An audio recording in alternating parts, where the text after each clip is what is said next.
to drum ni la moy la le ñoo kondom même honorable Demba Ali Jawte ka fa baraka bake koteke amurtanam programme to ñamen Gambian politics sa man kel luntanti programme mo ñinta baraka bake honorable nara programme to ñamen koteke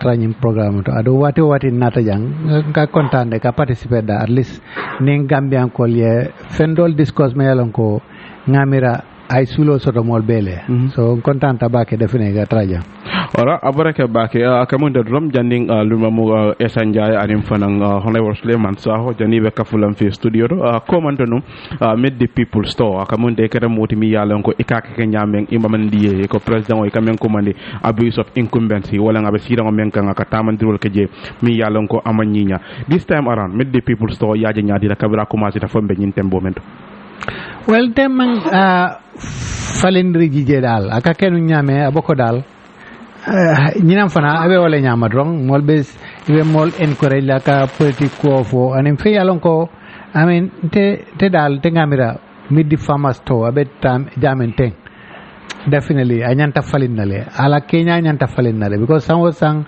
kanyi million jama spend ka president o anala delegation o adunia jibe ala delegation o mo jama bije melon ko mang ini role soto je I mean NPP koleng anim party affiliates aning ila chairmanol aning arondi I mean ya compinol ika wolle mobilize wolle kata nyinto to what itole mun role le soto nyinto definitely dal ngaji nyame no akatama nyama manyana tamala akamunda janding president Karre Fayo watar la ko wala sango fa wala commence la president o tol menke komanto jamal bi jendin to nyimbe kering wala rift ka kumo wala ntuma ka modol bum ber wala me yalon ko ani wala mantra political party kili wala fenti mi yalon ko wala ka farmansa bara akamunda this time around president o ba hakilo tu kam bake ala kuma kangol to mi yalon ko abe wala foka amantra kala opponents wal memo oppositional ni ke ma bake kuma kangol la fang même farmansa da wala ka fonninke wala komandi ako e nyaati do ko wala anin kola ya membe banko nyinka ka fo ngam bulo ka fundi nyoma ngamira wo betata le I mean molbe contenta wala at least amangin to use pour ka kala ala opponent wal ke kaja fi baranto ka politique kuma ba foje comme ya kere last time but inte fe akanyi membe fo ala nyin toto asisino ja asi wo fono I mean asita radio to waranto tele asa fono molbe ba moylale so amang jari wo kodi jamay kamen spend nyum midi formas to inte fe dal aka tama nyamen definitely amang jari nyin kodola amen ka spend ngan denga wala je wala nyama dal so to nyin kabiring akuma sita president o ya fole no akala mansa kunda mo manyake bulo choda la kola ya membe banko nyin kam bayya to ni ajibe global phenomenon bata membe keden dunia be problem anu fansi bulo kafundi nyoma wala sa tinna no nga bono nyin kole yakon fo yamra president barola man sekonda mol nyanda ketel la kontibo wala ketel bulo kamo mota ka votel la nyim batala gamenol ka yalong surale men fo dro ni bulo bambu waranto ni subo bambu bulol be hawla exactly so wala atele be nyato atele itolle be mansakunda nyato itolle banko mara so ni kola men keta bankoto definitely mon nyante to bulo chodile to la iba chodila jumale of course so tale ko dunia fenjama bije abe koleare ne bari ka foko covid le keta tem waranto Ukraine la kelo le keta je ngamira wo government la responsibility aya but for the fact that government continuously maintain wato be le katunying position oni katu wala tala ko covid-19 and Ukraine Russia wo wala Gambia kamunta yerna development ya hampat bake wala ya batandi bake fo ya yitan le ko government mam solution sort to the current hardship member banko nyinka wala tina de rely on that well of course wo fanam da bigele I mean wati dal wati fo government excuse sort ika scapegoat le jini ko nyini ati na nyini ke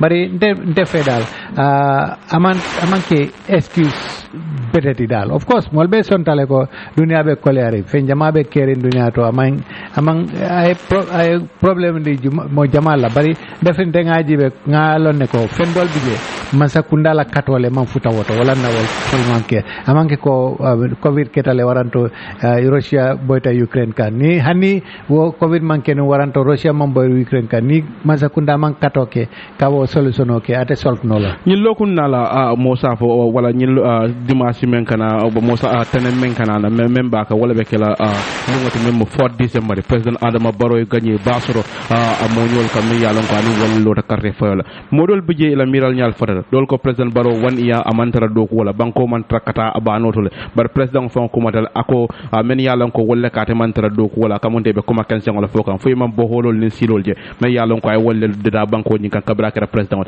itala miro fe president Barrow wan iya kabra kara president ay carte foyo gagné last December abe do ko wala famantara do ko wala banko be yurwa kan fama yurwa yalong banko definitely I mean kenoje fambe kekang but the thing is I mean molye men yilanum president Barobe men kela kabiri aganyata anem ay men ke actually deficit baletar I mean difference or baletar molye men yila anem men keta ifatata bakele you know at least ngaj molye yilale ko president Barobe first I mean year in office at least mobe fenjela me alon ko I changed drastically bari wo manke da. What were you expecting specifically from the president when he assumed office alanya second term? Well, of course, I mean more improvements expecting, like for example I mean tolbe aje ko jata kenda silo among definitely among tambi abenun dame kabiri janne abe office otala tolbe aje ay ambulance sol jamale itandi mola kabiri abe campaign yola bari momoto ni ambulance o jer fana ni tata lopitano to defen ventar la lopitano to borol man sato jer I mean fenjama bije fado I education sector fana agriculture and other things temang fenje dal me yalon ko yiriwata katambi abe nun damen janne abe office o tala dal tema o jije. So what will you attribute these setbacks to nyim ko murun ko mol mi yalon ko ngawol la soto ibe wol sutiyandi la munal is it the president omando ko wala no ba wala what's the problem in the government if not ran ko you suggesting ko man sakunda man tarataka. Well, of course, I mean, yalo factor jamale bije. Okay, based on taleko, I mean, phenomenon be like nimen keta dunia kono, nin COVID-19, Ukraine, all be a factor le many very development influence. Bari tenga mirako ni man sakunda fanang. But perhaps those might be external factors. Well, what are the internal factors? Banko kanjang, what went wrong? Bonatina we cannot attain what we want from the president or get what we want from him.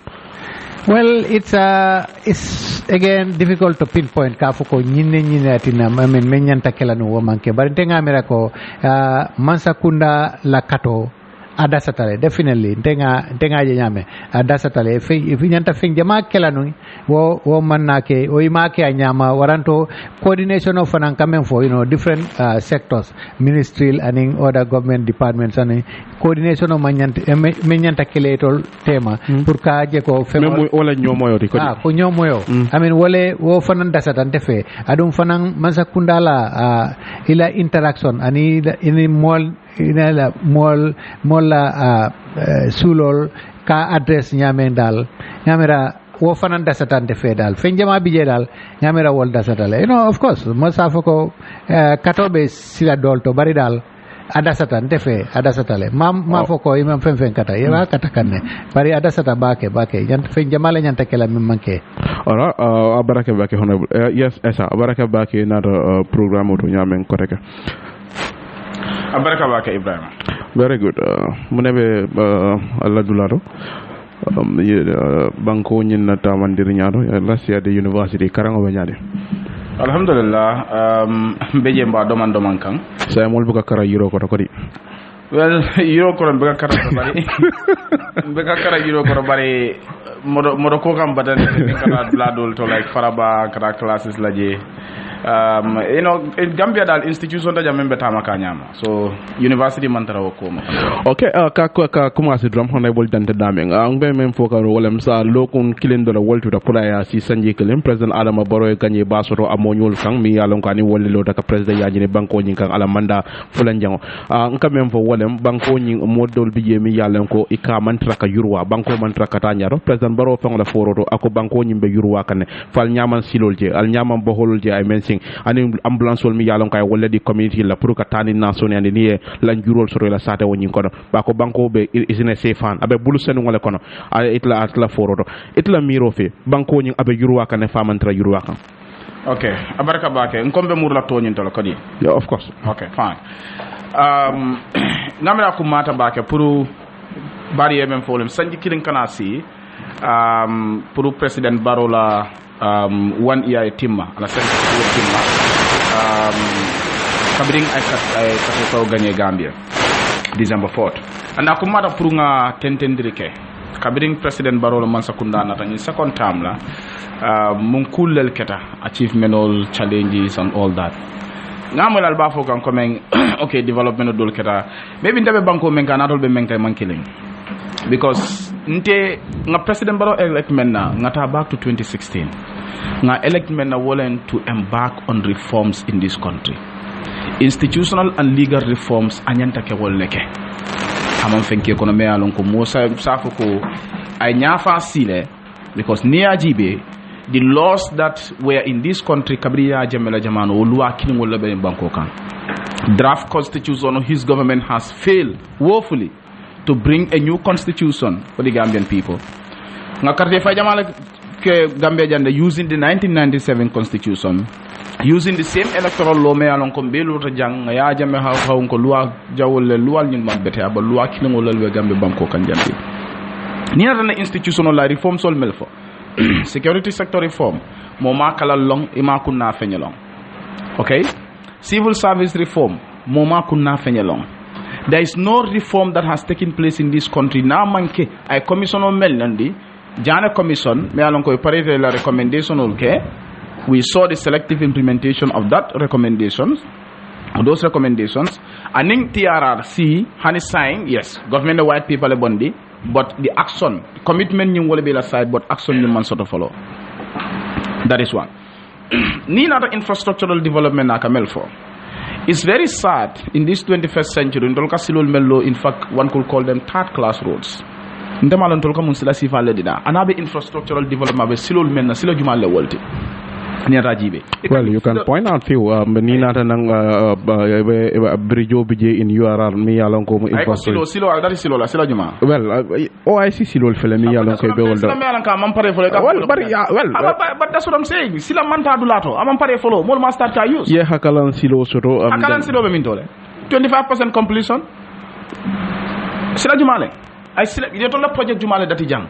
Me alon ko president Barrow la mansa kunda la dati ya complete bi ya hano ba gambenol bulu juma itol la dati ya complete ya hano ba gambenol bulu juma la wati ko yuara bulu jola fo I mean it da bi alon Ebrima al nga fiable banko kan you see the thing is I mean I'm not see those are we're talking about tangible development issues here, but this one is absolutely now let's even infrastructural development because I can't focus multi infrastructural development wala la focus you're talking about few roads 1 2 3 itamang road sila kilim fo bondi me alon ko ya point ya foko this is our own initiative when we came to power to lenyi initiate do lenyi silo samana and nga complete nga hanover gamenol bulu for 6 good years.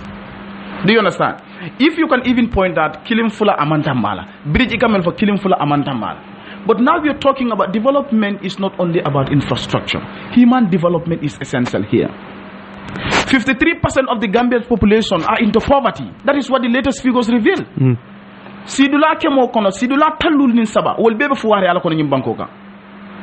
After 57 years of independence, after 6 years Cabinet President Barrow under power. Nito ko mole ko banko bitaka nyamale nte malo itani njumala ka sial ko kacha 53% of the population are into poverty.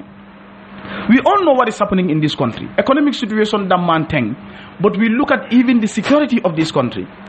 That is something to worry about. So ning President Barrow ko banko bitaka kan kule ata kinol lota ko tenka ko wel problem be banko kan government na folding sai aba fan contradict kan fa man tra fan contradict banko bita kan de bar problème batale be banko kan ano bata nyin amanke mansa kunda la fault amanke ga yalla meta nyum folale but do you think like if the current hardship in the country is it the fault of the Gambia government? Okay kanale yalla mansa kunda molike tomonne because ngalo nako problème olte bayno la society kono problème olte bayno la banko kan challenges must exist wala tinna man sakunda ka tombon pour yes solution or find to those problems. That is your responsibility. Itatar la jang yok tula ku kilongo donkir la Ukraine war COVID-19 mol meta ñun moy la le ñun lam problème on ci. But you talk about human development. The president said the president ko yuma hadama dingol ke yirwan, let's say pour ka do ko ñine ako métier do ko to awol kam kon skills work la aka kuma yata bake bare aka ye skill center lo is somewhere in Kerewan if funding ki wol balanta kataje fo waya sabu way forcé ka operation on close down wol la ñino waya sabu fam president waya predict ako na skenata bodaje membe kelate no do be kala dinni wol di bare funding ki wol fo ci sobe ya yakaram bayri métier buka monene is it bare mol Ibrahima mol be karankanne mol be métier mol be dunkam métier to la Ibrahima the opportunities are not there in this country. That is a hard fact. E quand même folom ko skill center kilem fula yo yele ko moletaje. That is not the only thing you should do. As a government, what we are saying is that for us serious as a country, every government your responsibility also to come with tangible solutions to the problems that people are facing in society. But if it are ko kuma kilo repeat ko COVID-19 lang and Ukraine war wala be responsible na problem on la bi and itanin solution mantara naka e kat funding ke wol melfo. These people that even how you come la Carola for instance, do they even have access to capital? That is one problem that we are facing as a country. Well, there are institutions here. They are providing capital. That is what I'm saying. So even some of those institutions that are damning, you realize local funding ke wol fo kodojo jandibe karango kino laje. Do you understand? But those are things that, I mean, we can talk about them, those ones separately. But what I'm trying to say is that Ntolbe stage leto me alonko, the government Mansakunda must come with measures. Puru kaje ko kanyim problem all address nyamen. That is what we want as a country. And then I give a president wala diamol kono. For instance, in the tour, I can remember for like, okay, I heard you people saying that Amantara kala opponent attack coming akakenu nyamen. No, but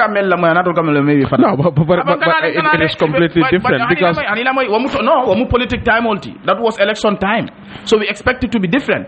But it is a tola fanang eka fumoleko model ben banko kane yes mansa anyin signal lulu ima sotono ndela mansa alalo dindela so mansa alale tela mansa adila andu alala ko be bolaje wato wala munale ka fumoleko membina membe kala president ti sign o be kala dinningol ndela be sialo fo tela aladi ita ko itale alale te sammanang alale be bondila je ibe fan contradict kan ala lete sammanang ala be bon laje but yi ka fa molo ko membe kelete nota ni ta boda jobe kala dinno itala ala yolo nyaadi de fo bandara ala le bulu so waya tandi la ko nga president wala soto because nga moy la ka fa ko mol fo mole do ko ken akam ta mol mantara do ko len banko ka it's an insult to the dignity of Gambians bi ndaka wulle ngata do ko wala every someone nanka wulle ngata do ko wala suto nga dunda so kon ita ka wulle kake do ka wulla kake fo president barole ka do ko ke gambian dingol ti melan ko musol melan ko ka wulira suwol kono suto telen nani suto teleluli kany marché wol wali fata ka do ko ka tammi o ke balla mel yalan ko kata kunkoto e ka do ko ke je fata ka do ko kala perhaps he's referring to the agricultural sector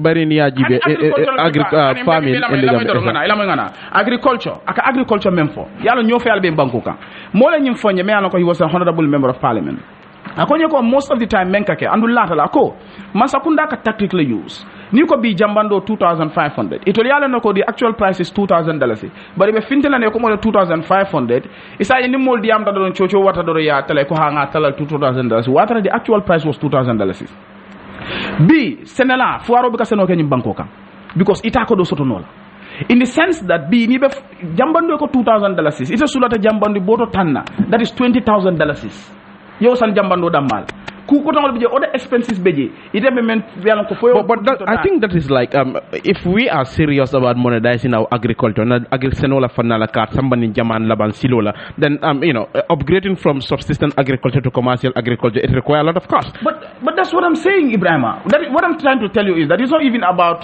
cash agriculture what I'm trying to tell you is that formole senoke animol be sonoke le sulata fengo dolela bari ka men dundi je men ka wolem ko samalal bi jama jame ka kudo men dundi ni parita e kana julu joleke most of the time and wala ke badani so itabe mun soto no la pour que fatila family feed but also ye fengol me bian ko ye produce ye wa fi no fane sa je fe so to ja because not only about that bon kanale so molbe banko kan amanke ko mol mantara nim president mala be même fala moli aw fo mole bada kana fo mole ko mole do ko kan molbe do ko kan ne ite you are not just because nyuluka sile ite be la office ko no you are the president or you are the minister or you are parliamentarian or you are so ite amita ko ite le barakata molbeti because ni president baro cross in kamen cross ala ko kabin nata power in 2017 ataka fankela ko a tele hard working than any other Gambian ni diam da hambe no Angleterre mboto je nata ngana business solo ngana fenkol e kamera ko melbe banko ko mantara do ku keka everybody is hard working in this country in one way or the other.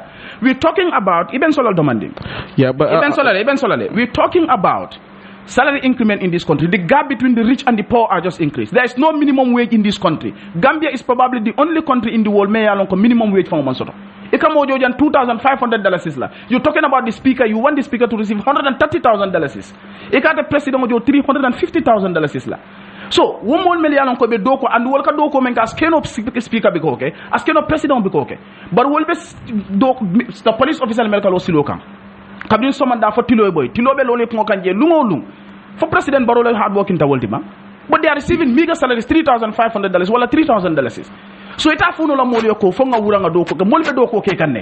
The thing is your government has failed in providing the right measures to remedy these problems. All right. That is the hard fact. Okay, ngata honorable Temba Ali Jawo kang janimbe. Well, toning kono President Barrow atakere modi mi yalo ITO da kankula la mi yalo ko tono iba wafi kang iba sanna 32,000. Last year was 28 nyinta 32,000. Kasabir Lalko, it represents an increase of 14.2%. Kemo sidla tang aninani tombo fula ay wala gitande. Nyin la faro ni yaje nyadina anim foi fiya be Senegal demala. Yeah, I mean they ngaji nyamen okay, I increased from 28,000 to 32,000 per ton. Mari ni ajibe fanang ni fertilizer price for instance ni ajibe wala increment definitely wala siata yemen increase farm price to produce price to because fertilizer from $700 year increase at like $2,000 per bag newo jibe wo percentage increase wala siata yemen increase for farmer price to I don't ni ajibe fanang how many farmers senela jellebe tono even tono sort of groundnut ton yemira ko mo I do for the whole year. I 32,000 drones sort of near, for example, near ton or sort of. Jama bija buka fani ton, ibuka ton of sort. Yeah, most of the farmers what they saying walem dol bije mi yalanko they welcome the increment saying ko Gambia la tiada nyinam fang wala da diara Senegal at least somebody told me ko ni na report sangola wala kilo sandro dala si wala difference ben ni Senegal timale dol bije welcome em for walem basic commodities are increasing by 100%. Walem kemi sidla kemi wala kala fa wal so ni betel tala fa la yingi 14% damalaje ametel nafa. Exactly. But being ahead of Senegal, Katara Senegal and member the neighboring country the Tia Sangola Karo, I think that will attract more groundnuts for the GGC. Yeah, but okay, maybe was cannot tonyati, maybe Gambia la price will diata Senegal tati. But you know, ngami circumstances different tabake. Adum fana ngamo President Baroba falako famal menumang mela tiol sam mansakundai. Mamo yala tiol sam mansaku ibeto savela for the need fertilizer nata ibe a priority detail I mean ngante ngamira woman fair because amang ko famal backup tiol sene dol bije ka nyol sene maybe dol ka sosole sene anin dol bije ka fen jamale sene so abako wol tote tarla safari adu wol fana fertilizer need so niata alnata pour alaji be element to safe albe priority detail fertilizer so wodol menuman tiol sene bari famal le fana ye fertilizer need. Well, are you suggesting that the president was threatening the farmers ka fo dia ko ala tigo sanga ya mo fully knowing ko mol member standard on the discrimination I don't think mansakunda especially head of state amanyana kadunka mol discriminate because ni ajibe ni list okay abako memene tio wa fi mansakunda be wala lista bari dol bijay man tio sene bari famale adu ye fertilizer need so wala mati ala diamo dal ngamira nyanta ajibe la kule dal. Alright, Kamenta Suleiman Saho, Honorable Me Yalanko Walem Central Badibula Deputy Oti, Dundi program Mokono, Santenti. It is usual. Deputy Wal Ni invite program Mole Bukana Juna, Bari Abaraka back in other program Ronyame, Honorable Suleiman Saho. Ebrima jarra baraka na foyne yam kumandile na foy ngoy mbellet lale so ni kana kan la député on law na bari ngalo député Jamal Bije ni invite programme bu gana join that's not only you ndia foyne ngoy ntina juna ando muntu wala ni diam da pour kana programme wala téléphone yi ngini tabul dama yi ngini tabul so ni na ran tentu wakam okay follow mbe na jati le tentu la mbe jela so man da lon tan ka wala lon tan jianol même na veteran journaliste aba siri jam fama mbaring anin benna lecturer fanan kontono memo esati because adu are nyonya ni moy londu arfola e karamole ustaz to dambante karamode Ebrima on contente bake kana jam munebe central body bo Suleiman al gagnetu lunga tala kabiring ita gagnetal wato kari kilim fulan jamo Suleiman saw kata gagnetu lunga la kari kilim kari fula al wobula gagnetu lunga mankanya okay Ebrima na diamu banko la ko la memu yirwa ko no but ngindam fana is esa is this not important day in day out UDP guys are celebrating their names every weekend okay is that not a concern no it's a concern no honorable it is a concern isn't it bari bu ngol le programme organize well bari it's a concern saate o saate ye batal ta election ye commitment on leg so ni woli aje ko it will be la on programme organize ka andum ndroka en kanen kula kamade ndroka en ka pati kenzenti de yalo nim pati kre dawda fonna loji ne diam man sekunda be nyaadi le to man sekunda kata nyaadi ani politiko be laram bul jumalto fon so fanam ko bari na tara falo le barbecue kam na findolu ani na bende kilo ni na kucal du kare na invite la na no do because yalo man ni gol kam fote ko tulungo bi ko sobe yati nya fana ata tinya silo kam nyum fana ndol kumare je because mo le electoral shock mo le wala so tan banko kam kabin president kate fo botal more come to near fale. So in this kind of reviving politics, come on la hope so within the carton we can do more. So in the garden civil ni more commandi, if we can succeed no to sell some of this okay, not to do kachakona, but all what I know is President Barrow was in your region, Walantuma in your constituency, and you know he was he had a rose and welcome. Mo Jamal Fintita ka president of Bendunji kila kontan unim fasa ro and I think it looks like you're losing it in your area. No, Ebrima, unfortunately, you didn't get your facts correct. I'm not constituency. Oh, okay. Why not journalists don't get the amal franca la do facts also? I don't know about it. I know, right? I'm just kidding. But in more seriousness, presidential tour is a constitutional requirement. Mid the farmer's tour.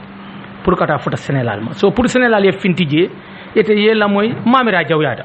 Muna jawyata ci bar jumala dita Sénégal la eni men ñente tale la sata olto ani la sol kono.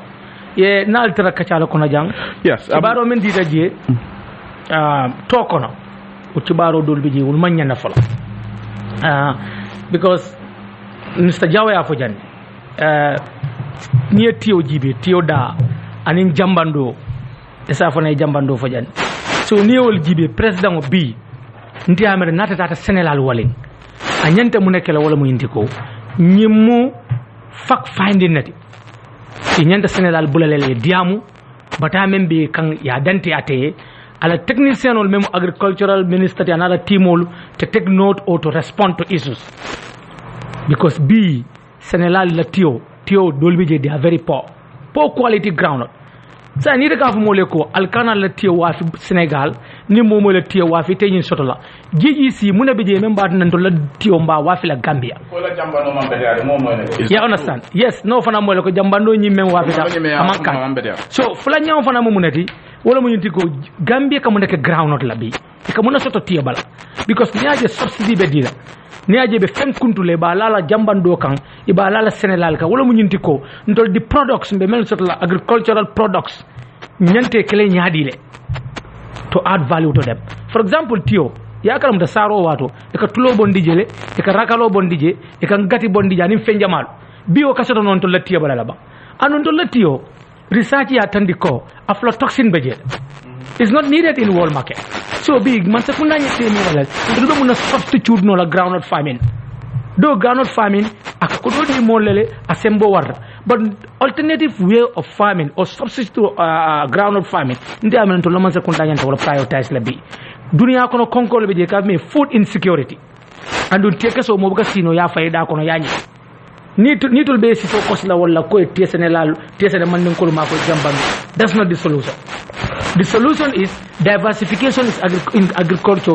Gambia sulata wala kambulo falling na sene bulol dinte maro men do kuta sali kenya yajibi but ngake munala abe mbulolem if on ya follow from subsistence farming to commercial agriculture but woman caring nko Ibrahim is high time Gambia na analysis ke ba ya jambe kabra be bola jang ay seno to min tolto anim bi seno be min tolto nante baro man sakunda ko son solla walla bi so ite abe min tole abita kan nyatol fa abita kan komal bi kon to la farol million projet to le do kol ke pour na kol keleji bi kol be dunnan kan na faro dol tole agriculture fo bu kata won ka jibe ñim farol be tinya ka ñamen bi fal bu ko balance poke balance support ni aje bokele agriculture or department member ji soil water and management ike mako tak tole ye community mobilization ke food for work nyole ke mo taw do ko bi ni para do tak ko mo to membi da pour te gas yo lo fonka ko na do ko ke bi trakito ndi ajo pra na sarato bar 2500 and it's less than hectare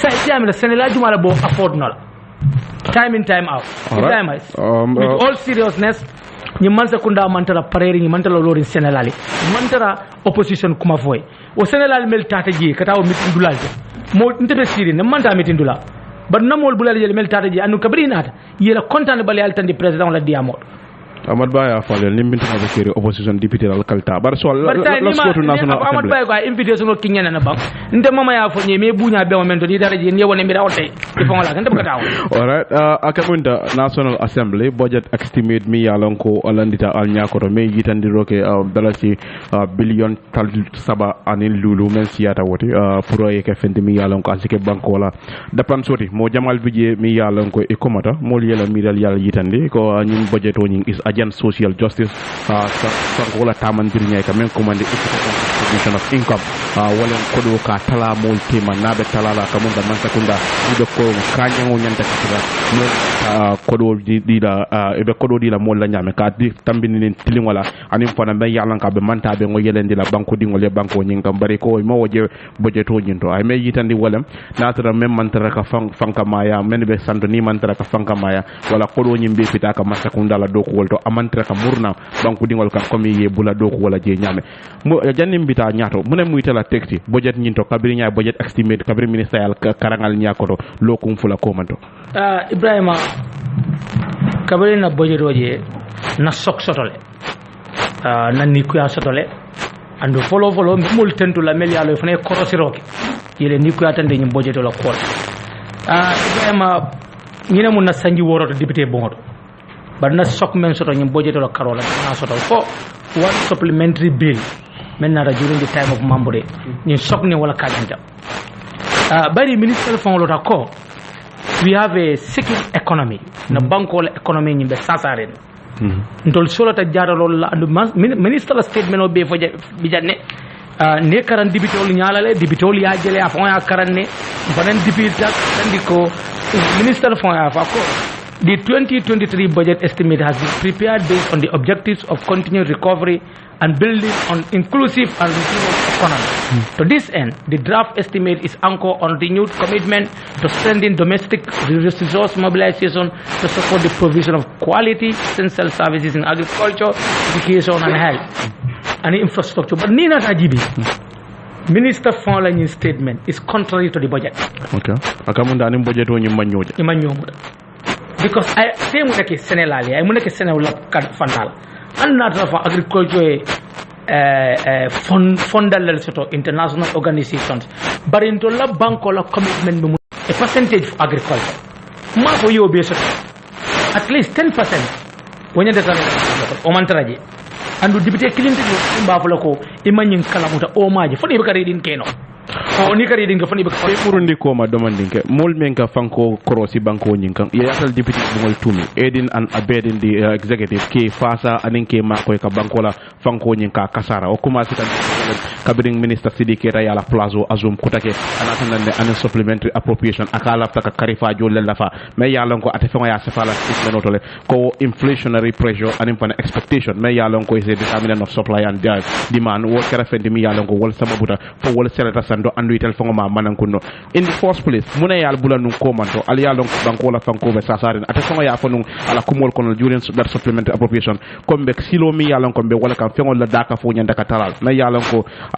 Gambia la economic objectives ko banko maral kita boya fo nyame hati nyala ko fanko nya inflation nyanda ka sala marole kono ando nga kamuda sa furta marabali ala kono kabirata sa 3.2 muna ya bulanu in the first place ko man muna al bulanu al sonta nungala saying al nata nang akamunda tinyaro nyi abe wajabi kan ando nga lafta kal yus ko teke pour ka tentende ibrahima nyante mbadu na le nay do jabi no bang because ko kumata bakele ikay même foten ol kacata le mo ila opinion keje politician ol ya wal analyze le bade bi membe dato membe kino ko kan da membe kino ko kan ni en so demande no photo no be diala nyela den nsna reflect on this so ta ye the first answer no même fo o fotale andu mol ya tandala le ko ni man realistic the timing is wrong opposition député ol diamu tayene parliament is about numbers député ol la fayite député kilinto bondino e ba fala député bungola modi nin iko yenginen kay ko mol ko député bungo be ni man sakunda mako kan surtout finance ka banko la naflo kasara nte sondaral dalilol me en sondala wala mu nyinti ko because député o be lori la muneti nim man sakunda yi samal because ni man sakunda ka député ol ka malolati ka député bungo ke malolati because ni nata ni to ya prepare at cabinet itulela ko constitutionally ye kalle ko nyande nyim banko seflan wote be fen draft la anyande kal tonyalti follow you understand so itulia fen draft nang me along nene rol beje kasar lo beje ya samana député bon nante lo lela lo dulale kaji ko nyulen kasar lo men samana nitol me mire to le kali alquran lan tol nyantan mire nan kal alquran la andu nyantalo ne ko dingol nim bañul bo problème o konal o député bon kilimo na debate see on that ali debate ñol folole mo le kuma kan mel fa jali ya moyle ba ali dol fa na kuma kan mel ya lo kaw dol muta ko la kuma kan soso ka bulela ke jalay ko mo na ne wole yof andu kabrin carte fa yo fanan sita pour que item sol ñu jibe lokun jelu training keta gan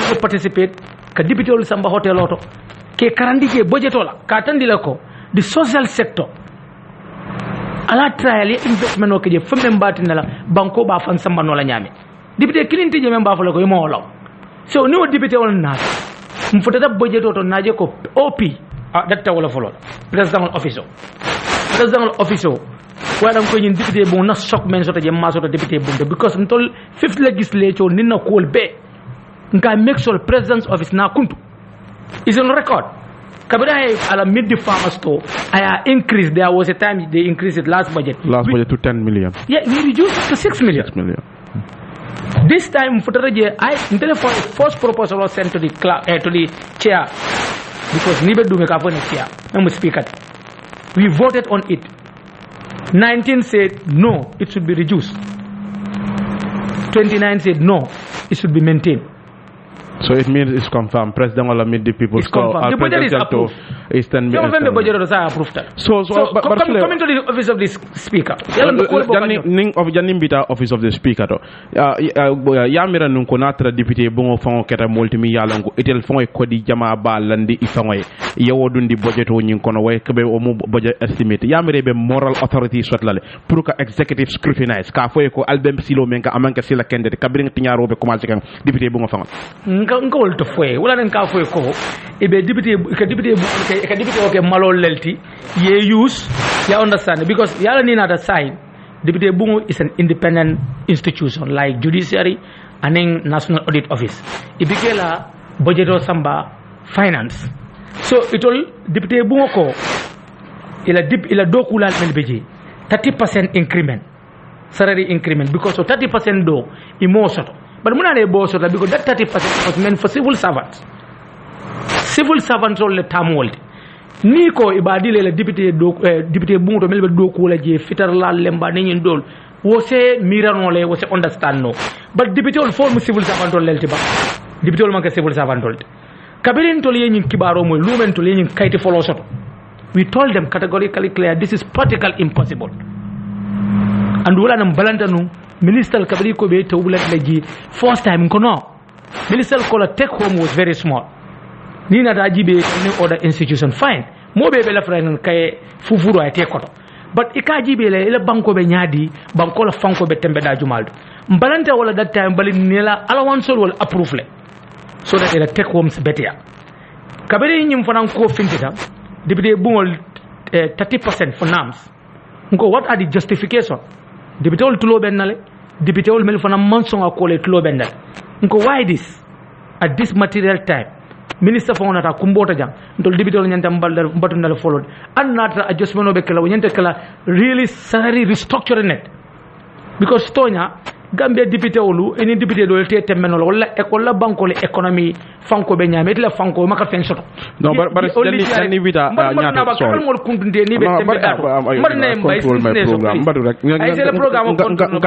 nganata esa janni bita wor kibaro membe banta wala ale minister kuntunte la pour kanela salary la fa bari tananal komale le salary la fa is that true very good mbo fanan kiskis kana because nde nginen ka office of the clerk nginen ka munal we need evidence based do we have a pay slip because no kada that's contempt kunun ko jandin tul beddu na ko ku kono wala yenta establish la andu ni tilo ben kana minister nginen ka ngay ko the increment that we have done for you can you prove it to us whether it was salary or allowances minister man je jabi so mbe diamond wala munati ma jabi Auto minister will never invite them first. No, but in the National Assembly, if you ask him a question, he should answer to your question. No, minister bara report solve for answer.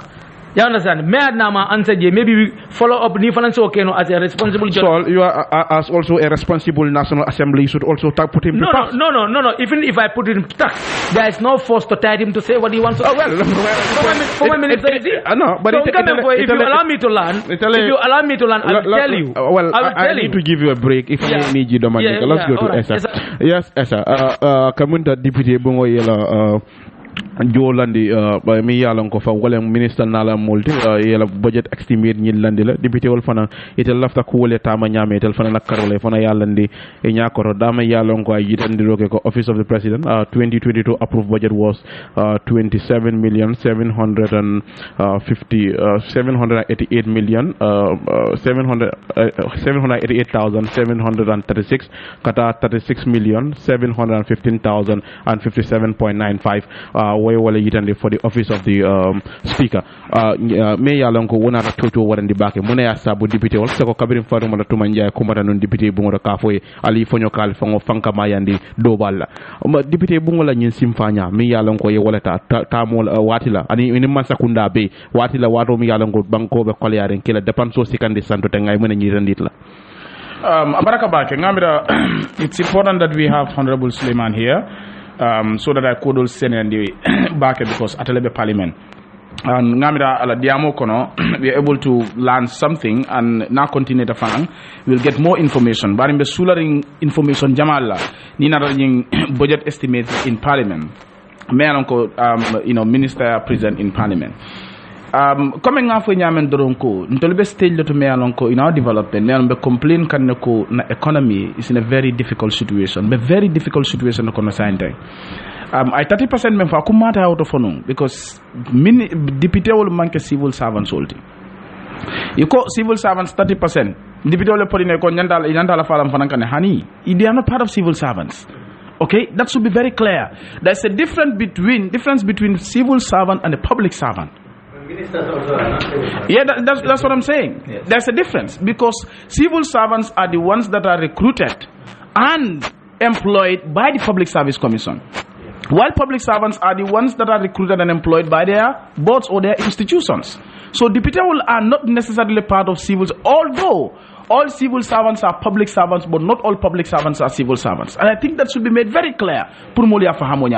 So menketa wole moko yalong pielo lumumba Kenya lonna do la même fo wolem doronko nie sulu wolta ye put in charge of goats wolem balti nim sulole bal domo e kamune wonda e kamune jahale ka fako mala munana sulole bal domo yam molleta yakarta wodila ye kam hadumel lemuti sunya allemuti at the end of the year yela nafulo sunya it can complain come nyaming because that should be very normal to you.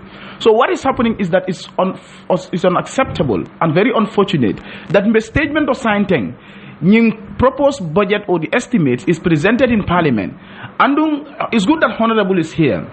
What we expected, because ngela audio la moile sometimes media ka men finti modo la diamo ka finti le bari modo la diamo ka finti but al fanale ya do ko kele to make sure that you put a stop to this because it's something that you are not happy with. But what I expected also at that material point in time was for 2 days this debate had been going on. We expected a lot of parliamentarians at the time to come out and be vocal to go against this. In all the contributions, this should have been top. Wala nyanta kabrin contribution be kala num parliament nde me expect wala muko mo be nyanta focus la nyaka in the sense that the speaker himself member parliament come to manjaya for nyamen. These people are imposed on you people there. Of course. And it was done for a purpose.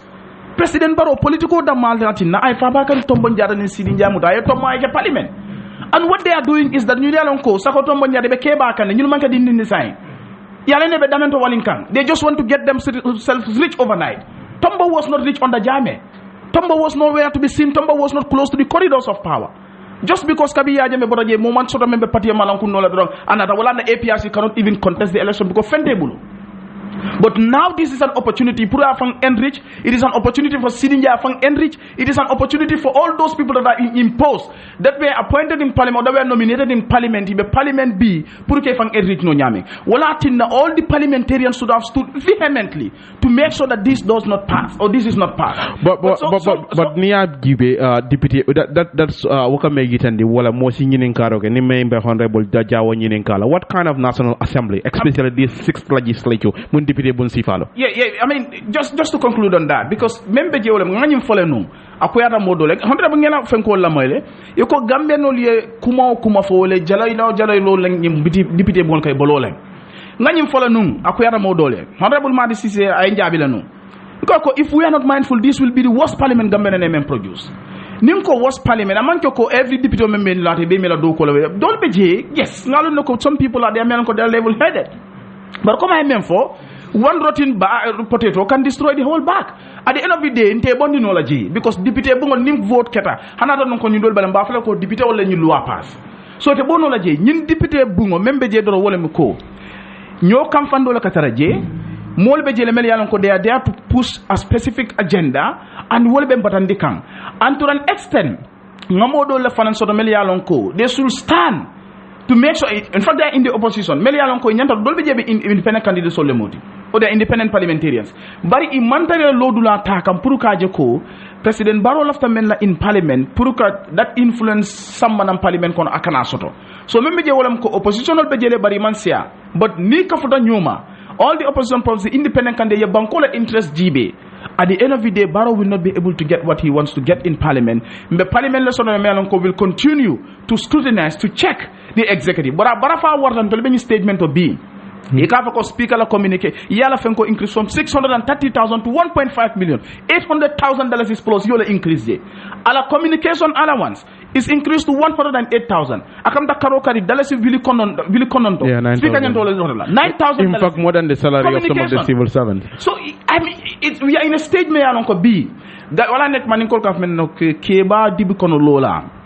Nimmolu meje nyante fanjelale gambia no la lal fanje bi albete mantara nende la but alal fanje alalon ko aliye sumol le tombo mel yalon ko wolle be maraling ban sakundala imangal je iman la ko sula iman alla batay ma kalamuta what we itaka fo mole ko covid-19 le be banko kan Ukraine war nyim bata be kerin jang you are putting $6 million or $10 million in donation wato pour mum ikana fo mole ko more killing ikala salary increase the whole year of $1.5 million pour mum akamun do kuleke mo mantara menke kan fabakar tombo njara is no more hard working than the men police o men ka lo silo kan kabin so man da fa tilo boy. These people are more hard working than them. Wa amagi man more hard working than wa clean na me alan ka be loptano ta be clean naje kabin suba ba la so kono sudo la be dunaje. Okay, yes, honorable Jawo, yes, ngam fo ne wolem ñing 6th legislature ila ko be nyaadire natra nun ko signing budget sifa entertainno bayri honorable sawo fa ya fole ko minister e mempo ani me yalan ko wala bala estimate nyimbala e mu jam fara ñolal wala ye ñoku ngo takile amantara lari wanyama in the first place should they even entertain such a budget? Well, honorable Saho mempo jang I think it makes a lot of sense. I mean, because the thing is democracy is about numbers. Okay, maybe there are a few, some of them who are actually against Menga Kenunje, Aduiba oppose them very, very, vigorously. But it near try to man numbers to overturn this thing. Abe Jalalale, that's what has happened in this case. So, Esa Fana Memfojang, Dolbe Alonko, Niaje Baroye, Fabare Tombonjata, and Sirinjai Sambaja, and the other, members in the National Assembly. I may nominate K. Sambaje.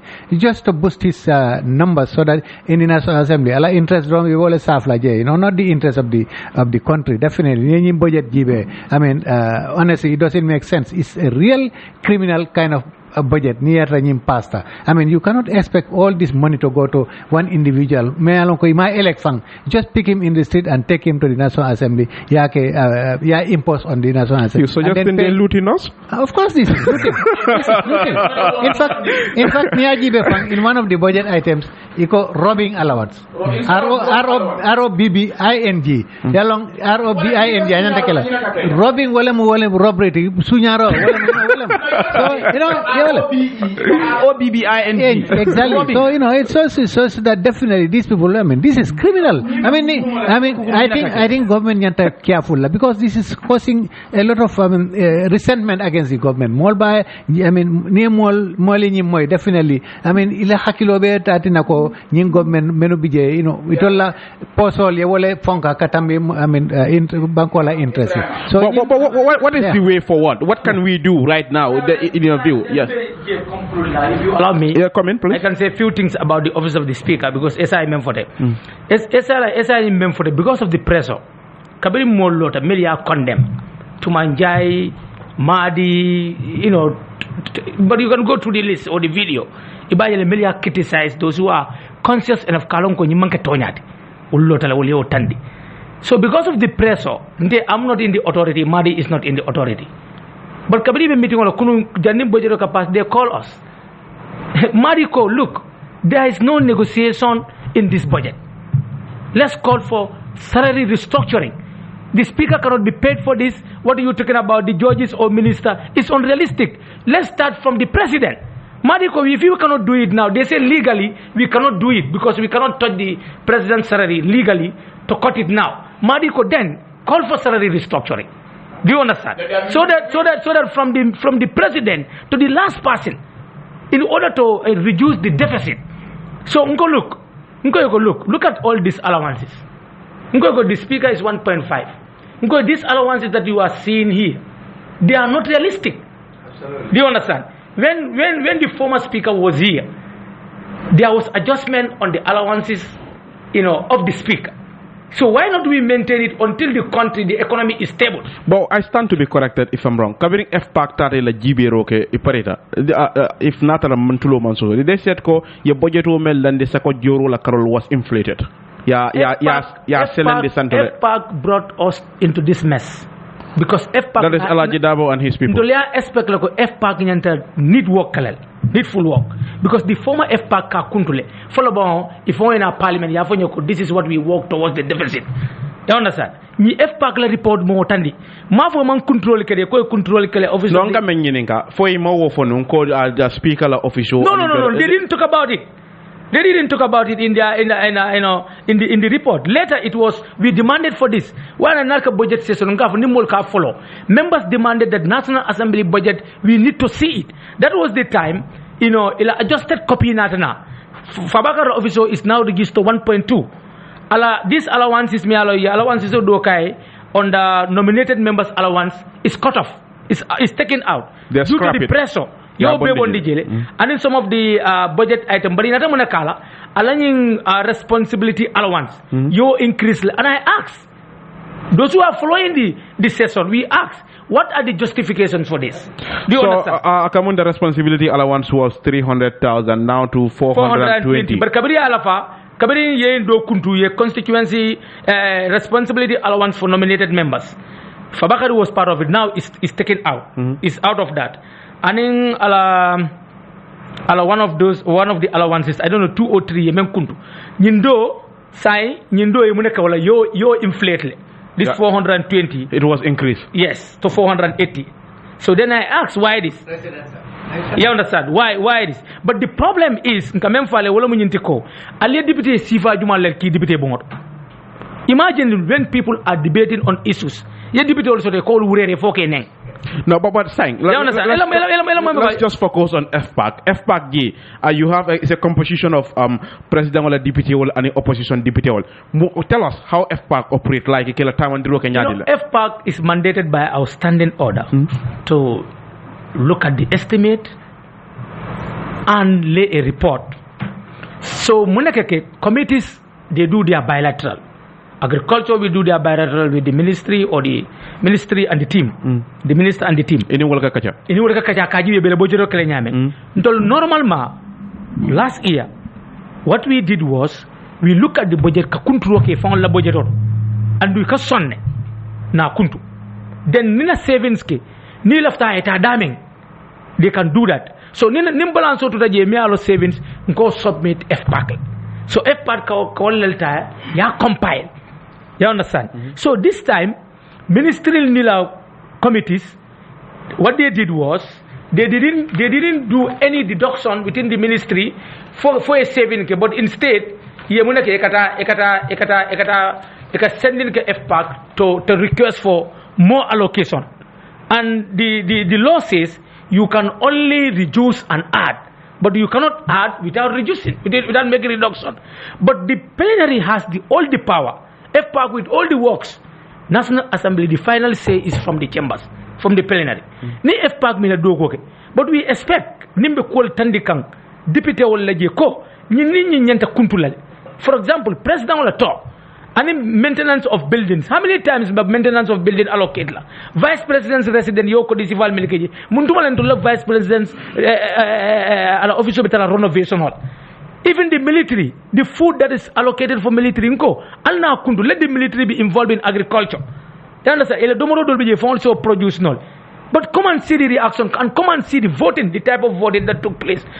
Speaker, look, I submitted, for an amendment, but because of the attitude of members, they shout on you, they laugh, even if they win by showing up a hand. Why should you laugh? Or boy, call it. See it as democracy, we move. So totally we are discouraged. You understand? Momo be dibite bungola ana journalists will be killing beji because journalists will be kataraji. You understand? But it's good that atulu fanang media you help us because you mo nyante ni lonnale mo law dibite will melko attitude sifal fananki. Because if banku do ko la banko mol be jola kodola ikata kam da ni be competition la ni wurero dibite bungo. So FPAC nata report o mella ko itole kuntulo ke National Assembly 56 million. But now the actual kuntulo mankote is 48. Is that scamming? No, it's not scamming, but what I'm saying is they didn't do their proper job. Do you understand? Everything you are part of the house. Tell us Munat in the FPAC didn't do their job. No, I'm not part of FPAC. But you know how National Assembly works for. You are there for they did everything not judiciously. Na for jail, FPAC report, let us not consider it. Put aside, we use our own intellect and our own understanding. We work on the budget. But fully knowing the National Assembly budget is even complicated. Men fonga yalonko wala ibukala fila fahamunol. Not lafaka woke wo nyama at the house like nale FPAC la report nyale or disregard. Do you think it will work for some members? Of course. FPAC report or lele fokapare. What I'm saying is for them to use the report and lead us. We can suspend the report. So the budget was approved at 35 billion. Yes. No deduction. No. There were deductions, but as I said, budget accommodate solution that's what. Like the deficit. What happened? Did they cut other areas and reduce and increase other areas or what? No. Tell us. So what was the estimate that was presented? The estimate is 35 billion. That's the entire budget. Million or billion? Well, it should be billion. It should be billion. That's okay. Sorry. That's billion. No, I thought maybe parliament. No. What was done was there were certain 35 billion is I understand the 2020 budget, but I mean parliament for the There were certain institutions that we have caught, and the speaker also insisted that this is going to be bank. It will not be allocated to any ministry until after the whole process. Then we can see from the amount abe dealer ministry jumal. Come and see members who refuse to do cuttings. Because of their small savings, they were all lobbying for their ministries. For example, the deputy speaker saying that the military, they need this, the security need this. When he refused and voted against us not to cut the president's budget. So it's ironic. It's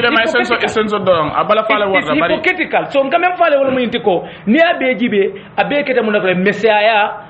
Aning dajikanteya aning banku karibalia because so but it's saying nkame for wale like you member present atelier like the budget of the loans mentala the grants if possible and other things like the entire budget ni member di akamunta ya di yalla nyame minister na sete wala nyama coming femma maje ninko femma ma wala amount nying states like no ama deficit mentala the yemeneke dron ka bon ka dulado kundu ka di dulado la but the minister the parliament did not work to reduce the deficit Ebrima ko be dame wolen the 4 billion deficit yeah do you understand national assembly nyanta work like ni minister and to my surprise minister did not help us because mambure molka mambure fotonya mambure ka wulla elo afu no molka allocation of it's not possible at feasible no at kenol but nyalo nako si minister for nako creating 3 new embassies.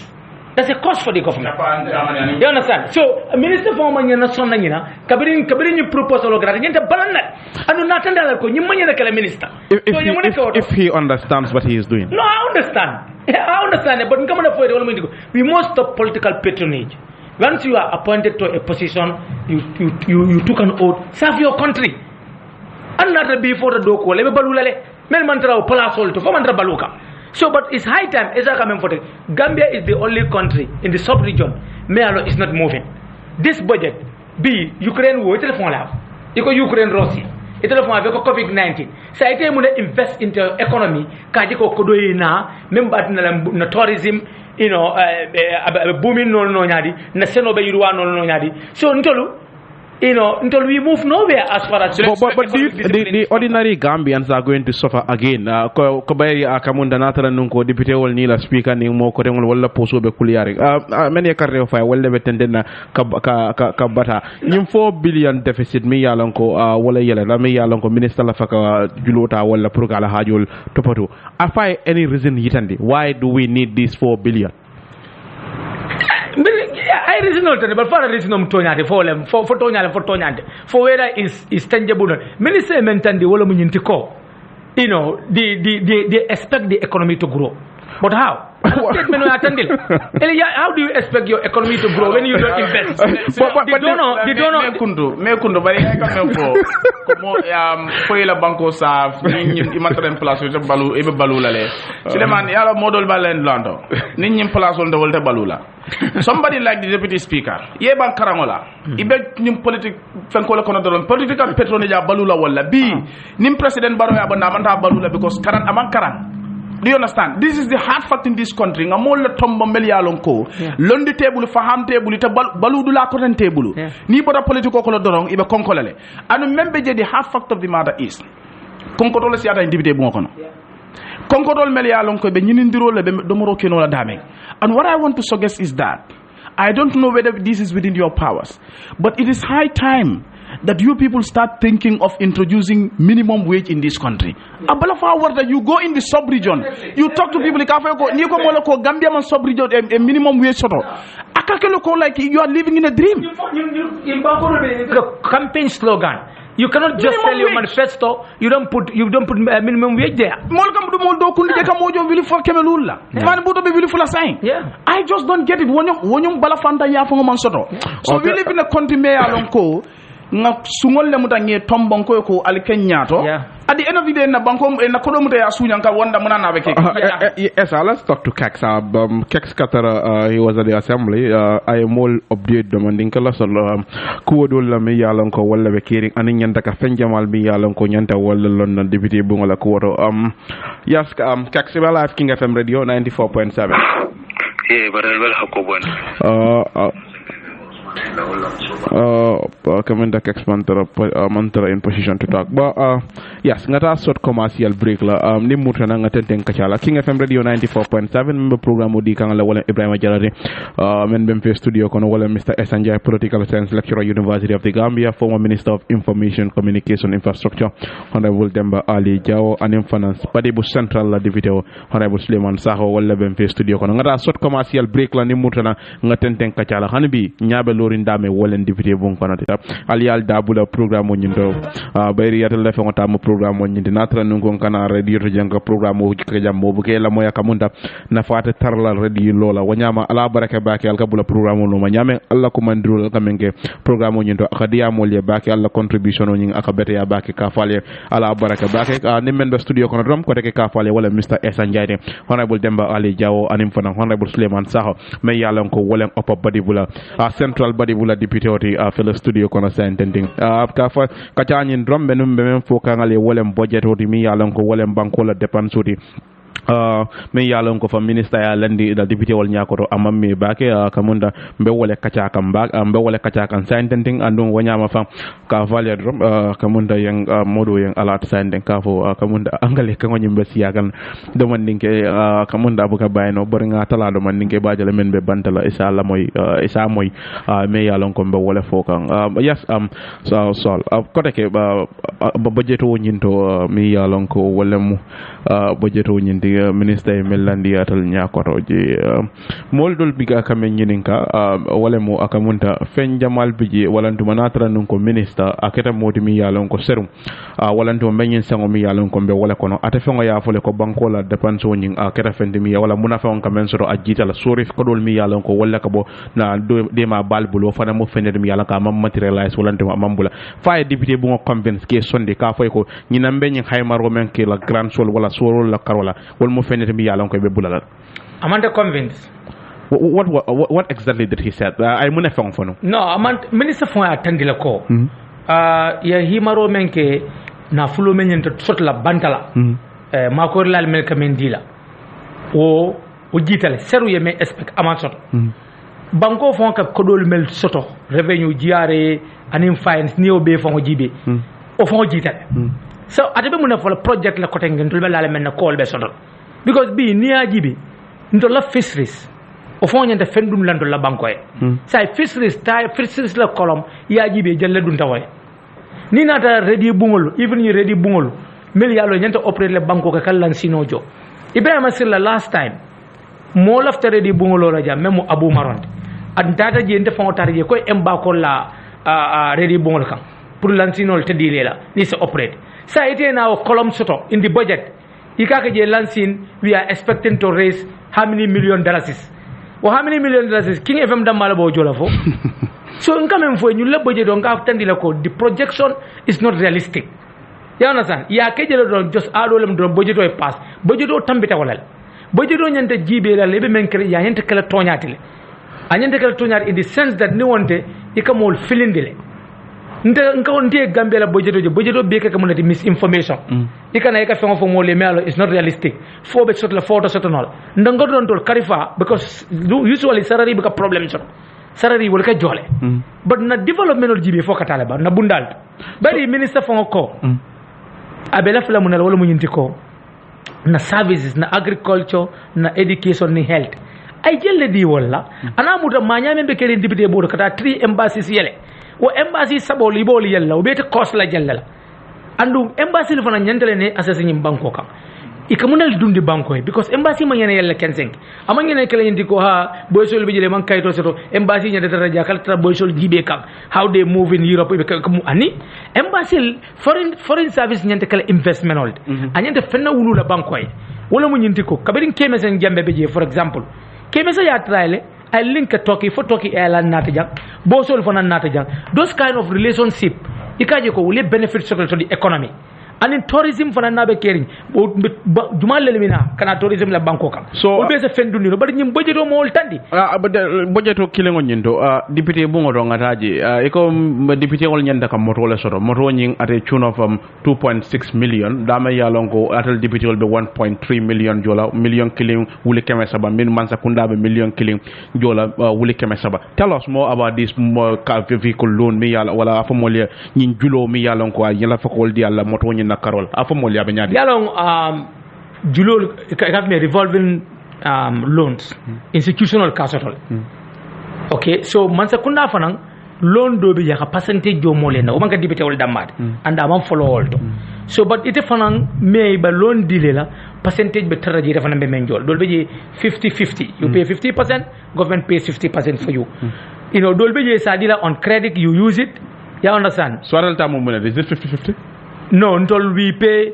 40% 40 to 50% the government will pay the other percentage you understand so every month they deduct it from your salary it goes to the loan but ani bi issue member to mamoto setono well I'm told moya for mensuri ara ko wala ko moto nyi moto mu wonni nani wala be banko kan sa entende ni aje ma di député wala ka munda abe man si wala ne ma but so of that in fact that's to me it's not factual because in the last discussion email follow me intiko ila first email follow our contract kola wala company problem also to for flow lekere ni moto man nano but aside now unse mem foeno ka fugo moto 24 be jang you cannot see the evidence of car being so but say muna tina dipitol ben need la moto la that will cost 2.6 what no yalong Ebrima these are things merely along fanang it will facilitate your work. So, remember, we're talking about financial discipline and in the government. Why would the government want to spend like 1.3 million on one National Assembly member in the name of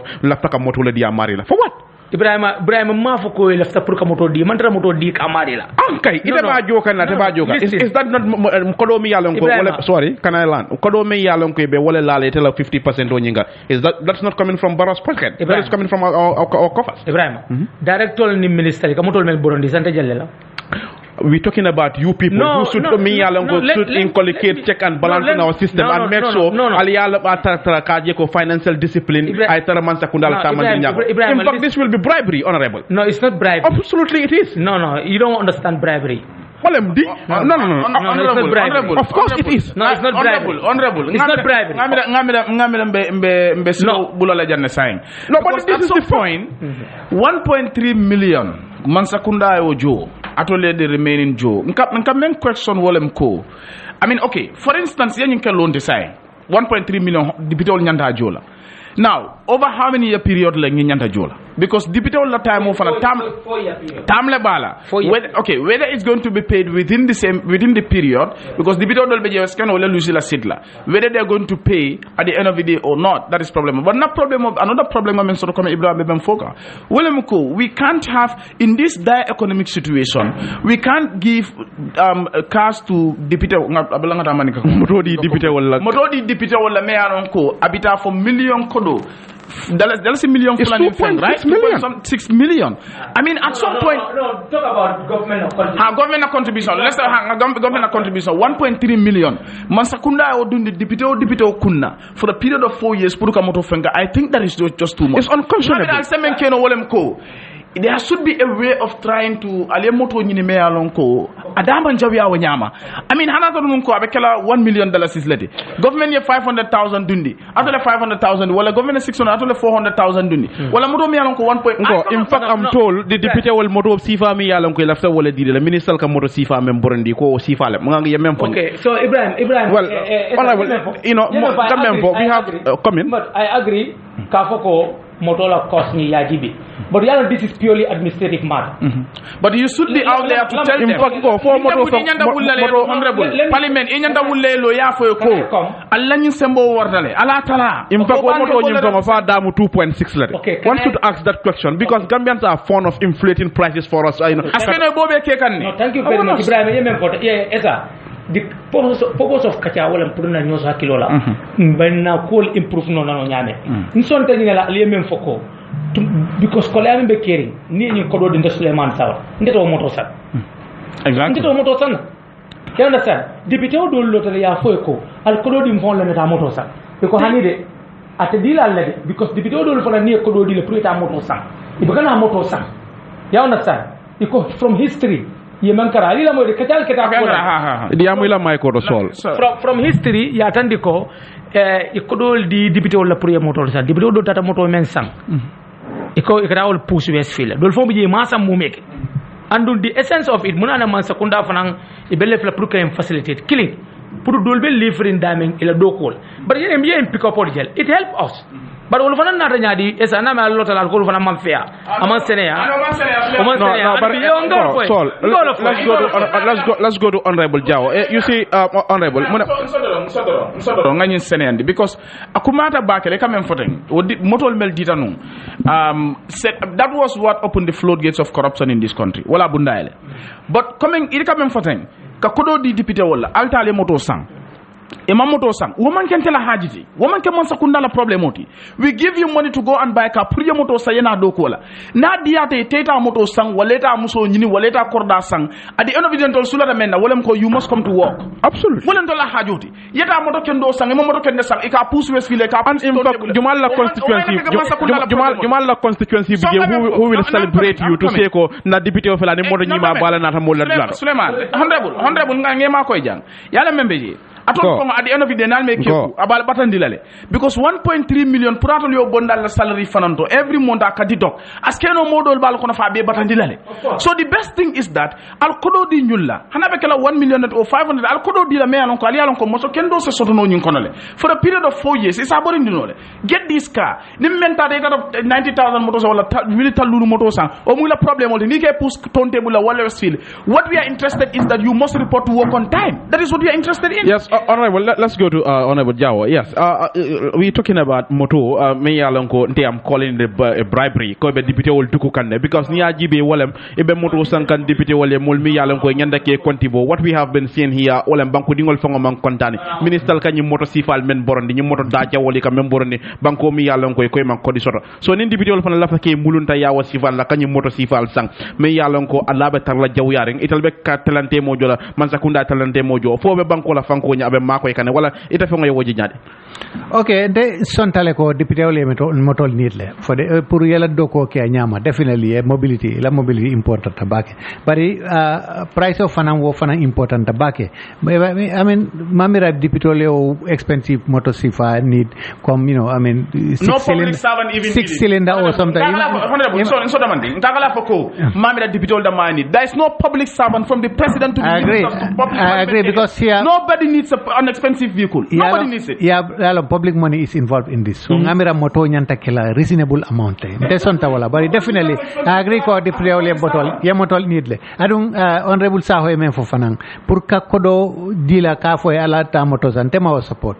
Ngamira nyanta because government money is public money is involved. Nyeng nyanta kila in such a way that nyanta jola from source le. Mansa kundale nyanta or the National Assembly Secretariat wala nyanta motol jola so dal jadi nyirula barika kodi kese madi la yadina ntema support that I think I will agree with you at some point that maybe near kodo dinya because kodo nyim botam men kunna wolem ko puruka moto sang and public phone len that I can agree because même ndeme men fokan wolem ko ngamna nun ko comme men na wolem near kodo dila ade lo vidé fama ya ju comme e kodo dile ko hinta moto sang bari abe wole la ku salati tol adeno vigala di doklare wo in that case nita ma moto sang ita da korda sa wala da kudo leke yale muy la hajol because adeno vide ba jolale bo nana nun ko masakundal be ko do bondila pour ka moto nyin sey wo imayna ka ko di ma nyin dila wo nyaka ko do sa ba adeno vide yaajo bo ndela ko menti wolem ko in fact men nyanda stop la wolem ko certain public servants in fact why do we need to buy car for you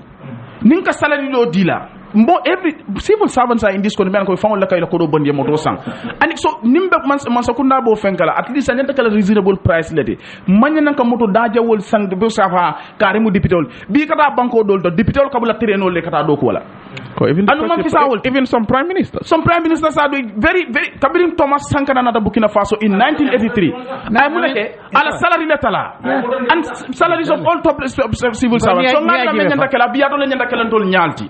Nimbe diam la ku do karola budget katatene wor fonga diam ñu do fana karola. Go kalabante I think amanke tilimo but what Sol yes you want to some of these responsibility allowance, I mean some of these like the speaker and the deputy speaker and the others, it doesn't make sense to me. How can you give over $400,000 is to the speaker as responsibility allowance, then residential allowance, robbing allowance and all those allowances, and what kind of responsibility speaker the deputy speaker 300,000 per annum responsibility. What kind of responsibility the elected members who have been elected, they have thousands of people behind them who have more responsibility than you. Nobody has elected you apart from the president. I interact with some of these parliamentarians and I know honorable can be a witness. Ekamoto di nyule ko pour que la do ko sonende. Tay ñu dol kumandi hani député fangol la training. Eka training organized for parliamentarians. Dol be jeta sonna si la training de la fangol.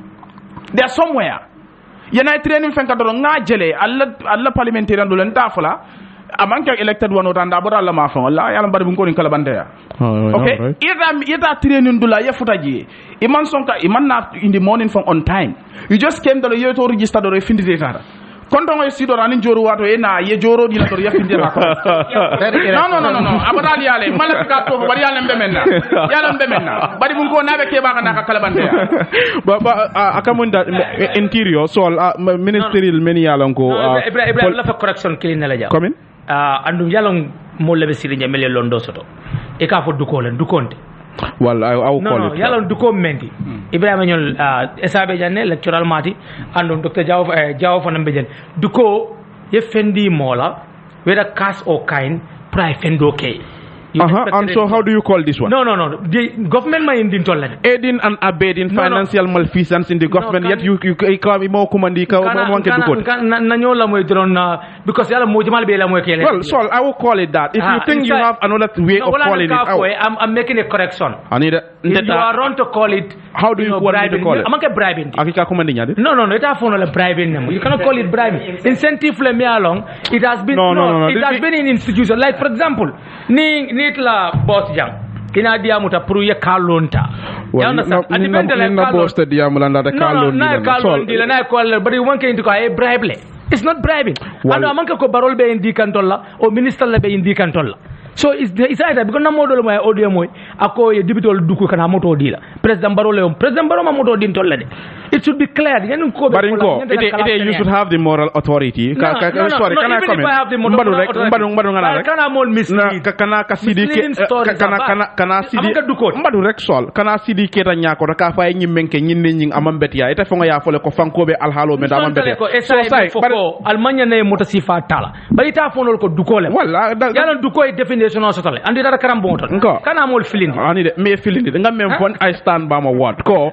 natara nungo ite be la filin ka system absolutely if you are guided by knowledge natara nungo ye responsibility dila e ko la responsibility execute madu rek sol e ko la doku ite how can you hold the government to account if government be ko spend kan ni nyala même man bet ya starting with yourself how do you call that no I mem sonta men men follow into ko that is your view if you are scared of the public outcry I'll deputy wal ñu al wasilo that's the way I call it let's continue please bari ñen defene fola mi along abi fo bari ma foy koma nga foy ñalale ya fonte bari nga fonte withdraw it is not right why no imang correct definition of it well, it's not bribery that is my definition then you tell me definition we move on akamunta Ministry of Interior wal mu molleti mi yalan ko police wol be wolle ko rani doku bunda ko tamal e ka mayitandi wole moto e ka sula wala bakela moto jelle be allocate la wala nyum budget to malo moto jelle be allocate le anyway because natra e ka sola moto la Ndiamera minister nyanto defender because minister is representing the executive in the house but minister mo tandi you understand minister mo tandi andum debate ol meli fanam beje bo committee to we expect them ninko control ke pour amielu o security le moto soto inenta sonna wala so ni man control ke budget be deficit so still you want more for your people You know, I don't subscribe to that. Yes, honorable. Dani molbe line ol yela. The whole thing me yalon ko wala nyin député bungo nyin Sanyang member den nyi ñoo sabol la fe da kodol siata le men hay londi fango yani man sakunda ninko. What is the way forward? Si mu nekké no ka bondi nyi al halo ko. Well, abe damen yalong ngamira already the budget has been approved. You know, me allocate nyine. It's kind of a foregone conclusion. But the thing is, I'm really worried about the implications of country because the very fact that people, ordinary Gambians, struggle to survive in Bangkok, along Bangkok kolari nyame. Then isaje ko menu tambini nyato wol be nyin ko di jama tala ibadi le fanya. Tedal ala implication takawore mira dal. Abe problem natira dal te ngamera man within the civil service? Not within the civil service, within the government, the country itself. You know, kodo tala iba kele la posolto. You know, molbe struggle lam purka survive. Asi problemo nati nole. Ntenga wore mira dal. So mansanyanta wo bele jibela da kudal. Okay. Yes. As a general. Lafa kuma kilim fala. Walem honorable. Alsal hakilo to back to make a follow up on this budget. Because just last week, honorable Amadou Sana Benujai met and Walem ko. Menka approve or men approve tanung. I think for the president of the tour, and the men spend it fatatally. Yes. Meaning they go and spend what was not approved.